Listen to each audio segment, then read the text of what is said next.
Hi students, Logan Phillips here. Today we're going to be working on Chapter 6. We're going to be working with a few different advanced functions. We're going to use some of our database tools, and we've got some very specific learning outcomes we're working with. Now through Chapter 6, you should have used a database function such as the dsum and daverage, build and or, nested and if-s functions. We've worked with exploring and looking up our reference categories with index, match, and transpose. We've built date, time, and statistical calculations. We use some of our financial calculations such as present value and future value. We've also worked with our text functions, including text joins, concat, exact, and replace. And we used a variety of multiple criteria such as sum ifs, average ifs, and count ifs. And finally, in Chapter 6, we worked on monitoring and editing our functions with our watch window and a find and replace. So this is going to be a walkthrough of the chapter Project 6-5 for Excel 2016. Now I'm going to give you a prior warning on this particular chapter. There is a step that asks us to do an if-s function. Now I am using Office Professional Plus. The if-s function does not exist in Microsoft Excel Professional Plus. It only exists in Office 365 and for those of you that have the monthly subscription services for Office. That unfortunately doesn't include me. So let's go ahead and open up our start file, get it started, and work through these problems. So we can see here we're working on a classic gardens and landscapes. So we have a variety of tabs at the bottom, and we have our instruction file. Now I didn't show you how to download and start the file at this point because we've done it 6-7 times now. You should have figured that out. But if you need a walkthrough of how and where to get the instruction file, we can do that later on. And so in this particular project, we're going to work with nesting functions, which is putting functions into other functions. We're going to use some of those database sum formulas. We're going to build an if-s function, but we're going to make one slight modification to that. I'm going to build a nested if function instead of an if-s. We're going to build a sum if formulas, and we're going to use our date value to convert text to dates. So let's go ahead and open this up. And the very first step we're going to do is enable editing. We're going to save this to our desktop and do those whole kind of fun stuff. So I've already done that. And so we're going to start defining some names. So let's click on cell A3 and hit my shift button and cell D28. And we're going to define this name. We're going to go up to our formula bar. In the right hand side on the define names grouping, we're going to choose to define name. And we're going to name this responses. And hit OK. So what we've done is we've named this data set the responses, so I don't have to reference it anymore as cells A3 through D28. So we're going to come over here to our mailing stats now, and we're going to start working on some new things. We're going to do some nested index and match functions. So we're going to put a match function or multiple match functions inside an index function. So we're going to use this to get information from that mailing data sheet. So let's go here and click on cell B21. And we're going to type in the word Carthage. And then we're going to go into cell C21. And we're going to start building our nested function. So very first thing I'm going to do is I'm going to go to my formulas tab. I'm going to click in my lookup and reference. And I'm going to find that index function. I'm going to choose the very first one of my arrays. I got array, row, number, column, number. That's the one I want. So this is the argument list. We're going to choose the very first one, array, row, number, number, column, number. Now our array is pretty forward. That's the data set that we're using, that responses grouping. So I'm going to come up here to my formulas tab. I'm going to use in formulas under my define name grouping, and I'm going to choose responses. Now in my row number and column number, I'm going to do some nested match functions. So to accomplish this task, I'm going to come up to my left hand side, and it doesn't matter what tab you're on, and I'm going to go into my address bar, and I'm going to click on it, and I'm going to choose match. So I've now put in a match function, and notice that my functions argument dialog box has changed from index to match. Also on my formula bar, match is highlighted, so I know I'm working on that particular formula. So my lookup value for my match is going to be cell B21. My lookup array is cells A3 through A28 on the mailings tab. So we have to go down here, click on our mailing tab, select cells A3 through A28.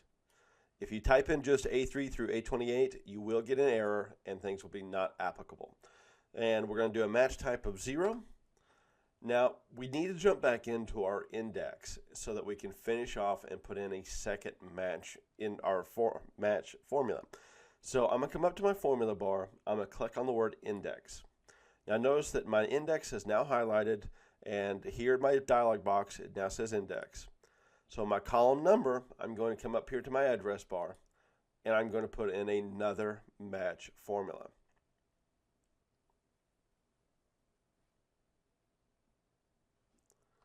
Let's back that up a little bit. Okay, so I'm going to do that one more time. So we're going to go in index. We're going to choose the very first one. We're going to choose an array of responses. We're going to choose a row number of match. Our lookup value is going to be cells B21.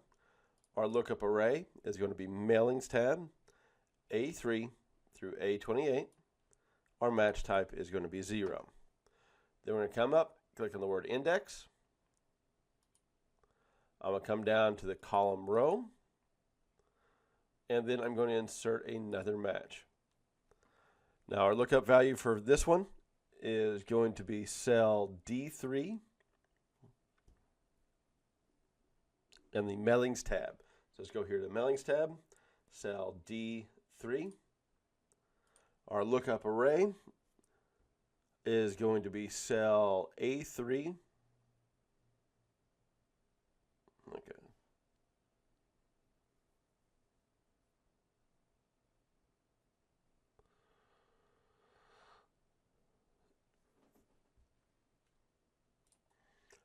Is going to be lookup array of A3 through D3 on the mailings tab.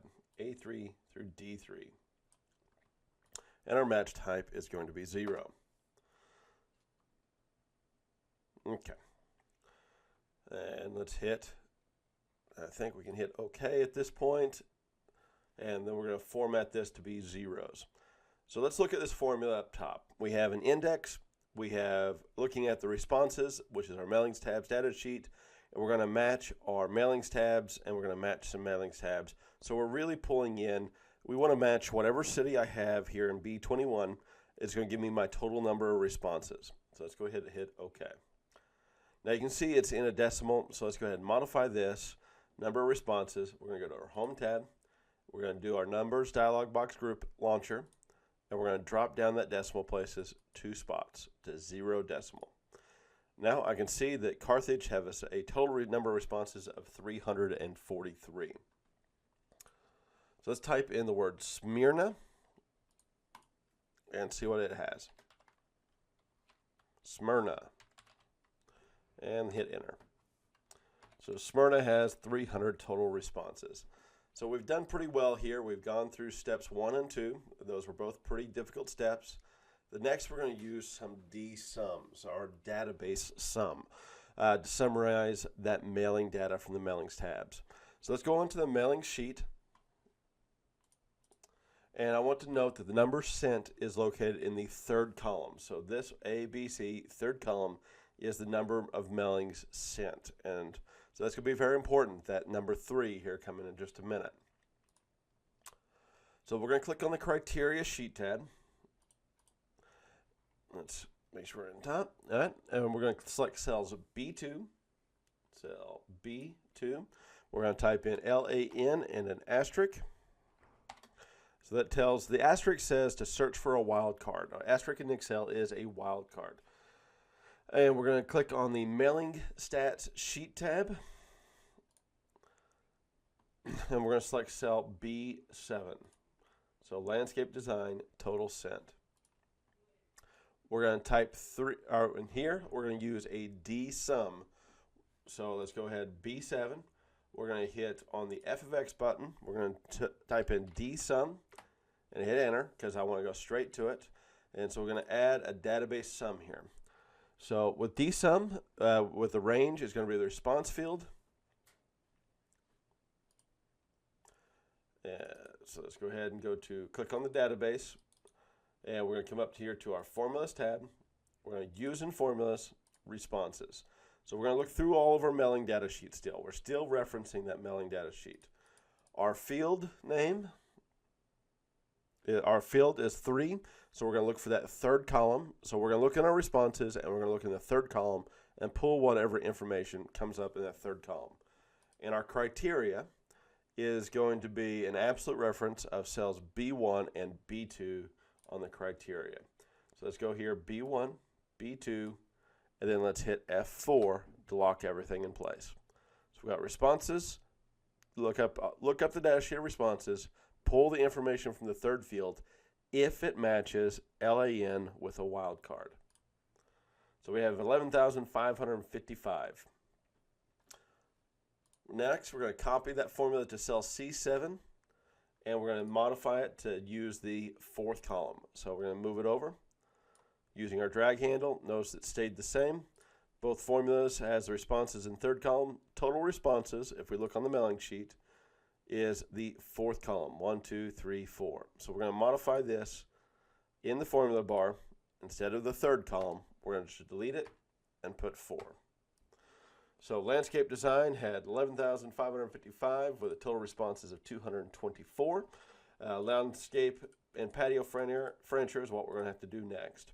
So let's go back into our criteria sheet, and we're going to do the next 2 criteria. So this one is lawn and maintenance, so that's LAW with an asterisk. And then we have patio and whatever, so PAT with a asterisk. So now we're going to work on making these dsums for these other 2 criteria.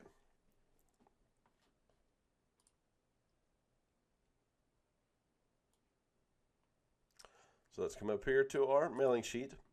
We're going to choose our dsum again. We're going to choose a database field with a range of responses. Our field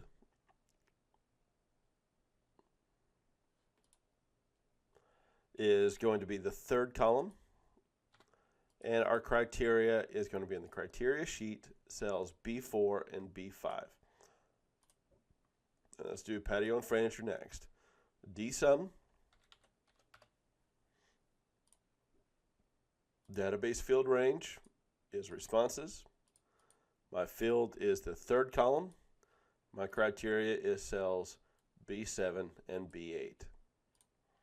Now let's move both of these and copy them over and change it from a third column to a fourth column. Now see, I made a quick mistake here. I did not absolute reference my columns. So let's go ahead and lock those both in.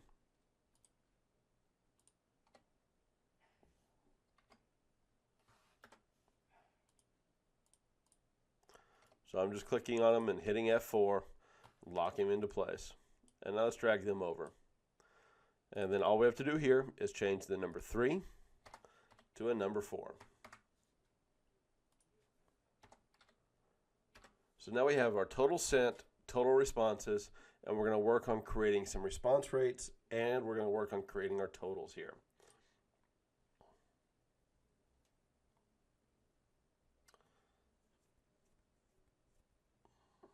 Okay, we are now on step 3G. We're going to click on the mailing stat sheet, and we're going to select on cell B8. Oh, I'm sorry. We're done step 3. Next on step 4, we're going to use sum in cells B10 and all the way through C10. So B10 and C10, we're going to do an auto sum here. So let's just go up here, click on auto sum, and hit enter. Auto sum and enter. Now I think they want us to change these a little bit to comma style with 2 decimal places or no decimal places. So I'm going to highlight cells B10 and C10. I'm going to come up to my home tab. I'm going to change it from currency to comma style, and I'm going to open up my dialog box launcher, and I'm going to drop the decimal places 2 points.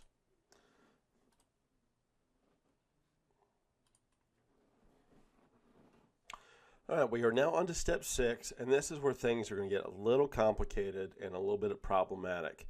Now, if you're using Excel 2016, which is based on Windows 365, you have an if-s function. But if you're like me, if you type in your equal if-s, nothing's going to happen because that formula does not exist. If we go up to our functions bar and search for the if-s, there is no if-s. So that function does not exist in Office 2013 or prior, or inside Office 2016 Professional Pro, which is what TCC gives us. So instead of doing an if-s, we're going to do a variety of nested functions. So what we're going to do is we're going to say a response rate. If the response rate is better than 20%, then I want to return a value of excellent. If it's worse than 20 or 15 and 19%, a value of good, 11 to 14, good, and if it's below 10%, an average. So we're going to do an if statement here. So let's type in if. And so we have a logical test. Our first logical test is going to be if our total responses divided by our total sent is greater than or equal to 20%. The value of true is going to be cell C15.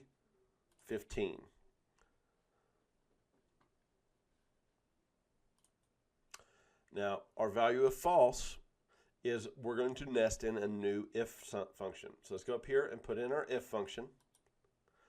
Now, our logical test is if C7 is divided by, I've lost my divided by, there we go. B7 is greater than or equal to 15%. Then our value of true is going to be cell C16. And we're going to do another nested if function. So let's go up here to the value of false, hit our if, and if C7 divided by B7 is greater than or equal to 11%, our value of true is going to be good. And last time, we're going to nest in another if statement. So we're going to come up here to the value of false. We're going to put in our if statement, and we're going to do a logical test of if C7 divided by B7 is less than or equal to 10%, our value of true is going to be cell C19. We're going to leave value of false blank. We're going to hit OK. And so what we've done here is we put in an if statement inside an if statement inside of an if statement inside of an if statement. It gets a little confusing, but we're going to use that value if false as the nesting field. So if you're using 2013 and before, or if you're using 2016 Professional Pro, instead of an if-s statement, we have to do an if statement with nested ifs. Now,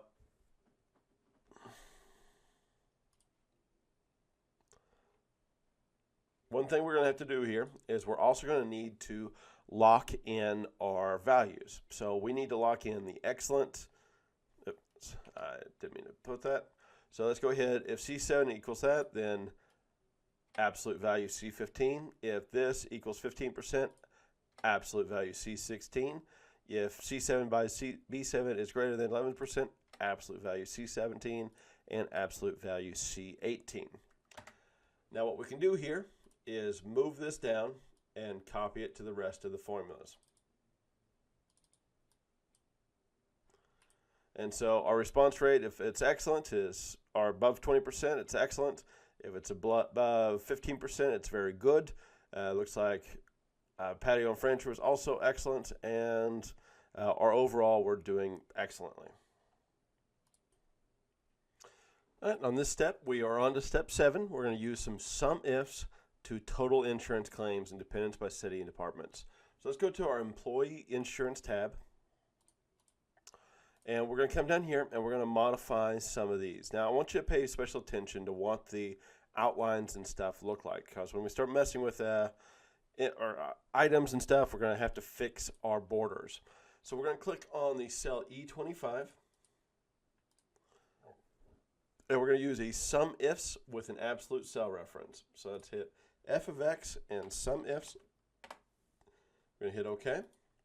And our sum range is cells F4 through F23, and we're going to lock both of those into place. Our criteria range 1 is E4. Lock it in place through E23 and absolute value that one in place as well. Our criteria 1 will be Brentwood, and we're going to just put the first 3 letters and an asterisk here. Now our criteria 2, you can see here we're looking for number of dependents from Brentwood that are working with landscape. So criteria 2, we're going to use a range of E4, absolute reference, through E23 with an absolute reference. And our criteria 2 is going to be LAN asterisk. So let's hit asterisk and hit OK. So we're looking for anyone from Brentwood that's doing landscape, and we're looking through these particular columns. Okay, so you can see here we have dependents, Brentwood, we're looking for Brentwood, and in landscape. So if you follow through here, landscape patio, it should come up with a few of them. Okay, now you can see it here come up with 10. And I made one quick mistake. My absolute reference, my references seem to have gotten a little messed up. So let's just go ahead and do that again. So we're going to come up here to f of x, and we're going to do a sum ifs formula. Our sum range 1 is going to be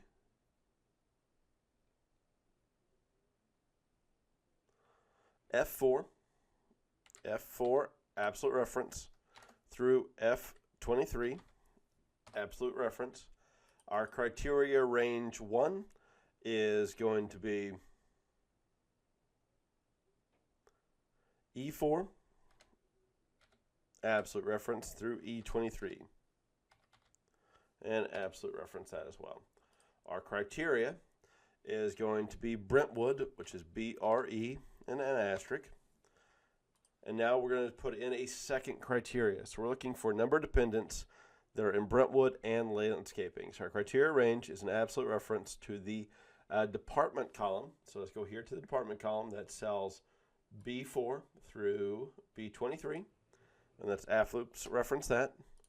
And our criteria 2 is going to be landscaping.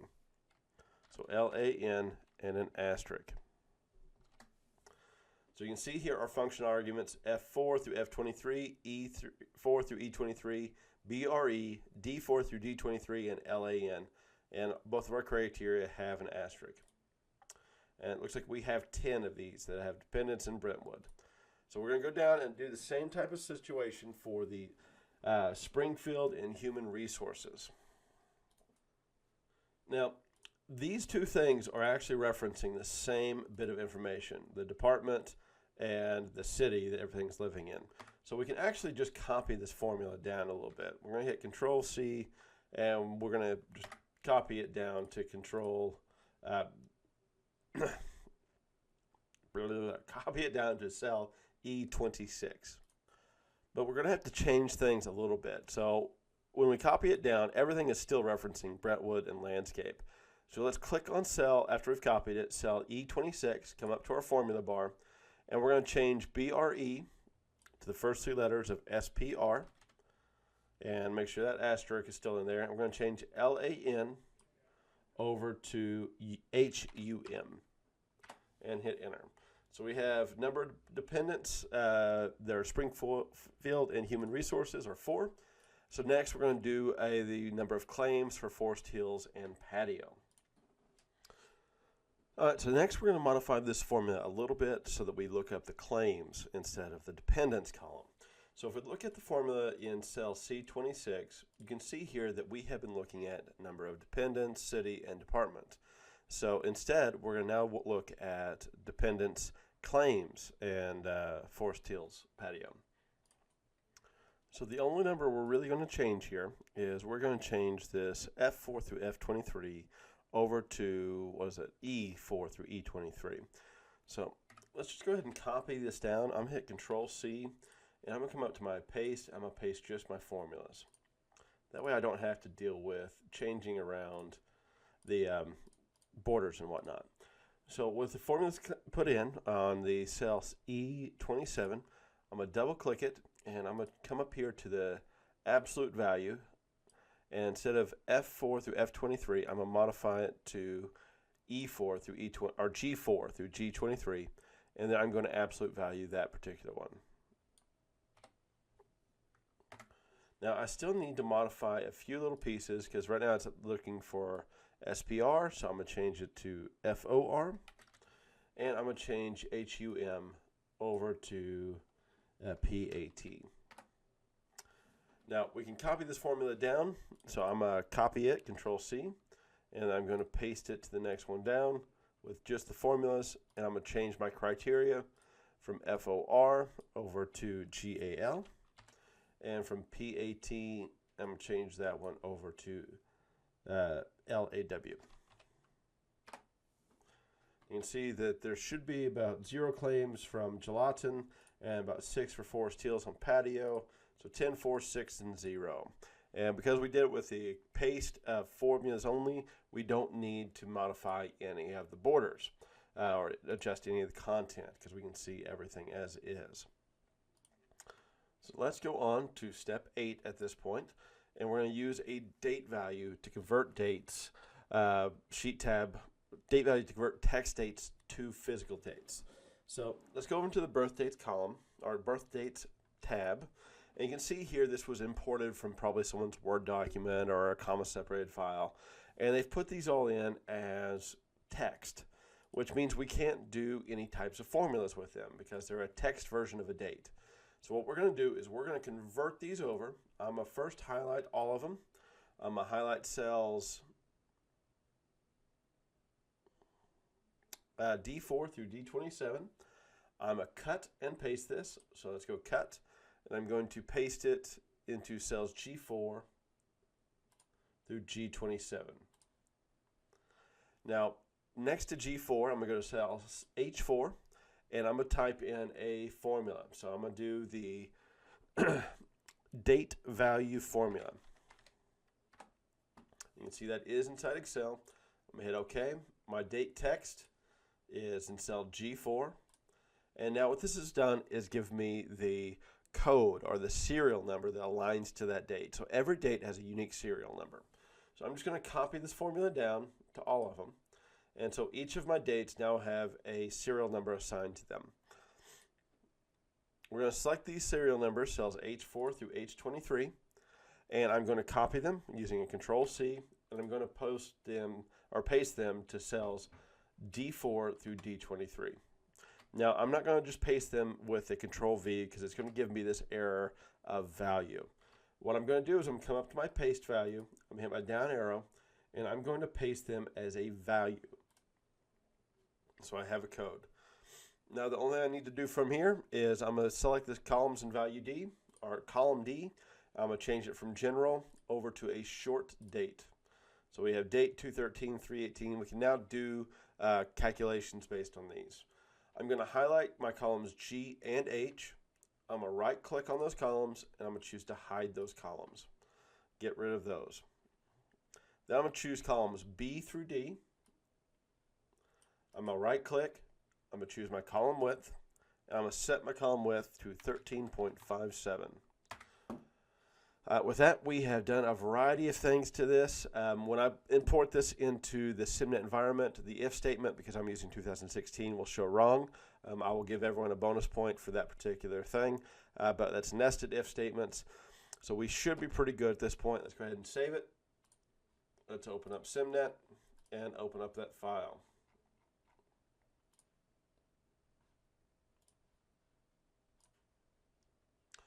And hopefully I've done at least a 90% or so.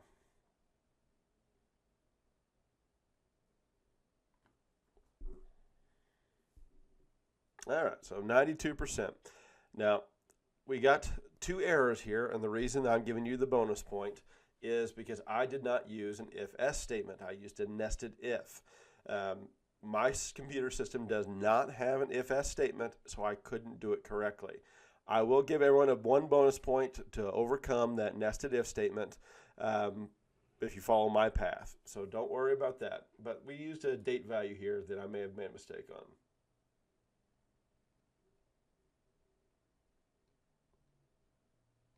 Oh, I've missed a step 8i. I didn't put in my borders.